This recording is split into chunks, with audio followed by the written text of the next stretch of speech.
એક જણાને હમણાં પગમાં પાટો આવ્યો, એટલે મેં કીધું લા પગમાં પાટો, હાથમાં પાટો, આ થયું હું? મને કે ભાઈ વાત પૂછો માં, વ્યસન માણસને મારી નાખે ને.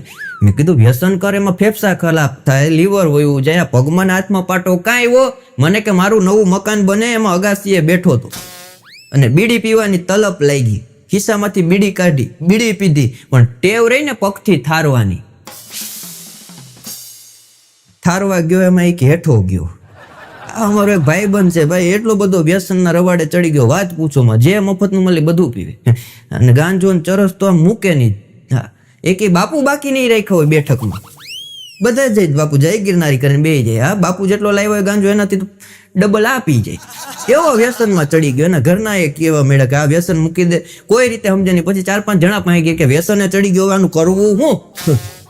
એ કે જો આપણા શાસ્ત્રોમાં એમ કીધું છે વ્યસને ચડી ગયો હોય ને એને યોગ કરાવો, ધ્યાન કરાવો તો એ વ્યસન નીકળી જાય મગજમાંથી અને અલગ શક્તિ એનામાં ઉત્પન્ન થાય.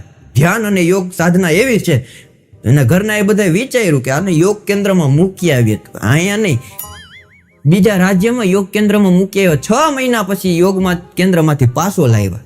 પછી જેને સલાહ આપી હતી પાછા પૂછવા ગયા કે કઈ ફેર પડ્યો? કે હા બહુ બધો ફેર પડ્યો. અરે કે હે કે અરે વાત પૂછોમાં ફેર એટલો બધો પડ્યો, વાત પૂછો કે હું ફેર પડ્યો? કે પેલા હાથે બીડી પીતો, આ યોગ કેન્દ્રમાંથી આવ્યો તો પગે ચાલુ કરી. એટલો ફેર પડ્યો, પગે એવો મૂકતો નથી.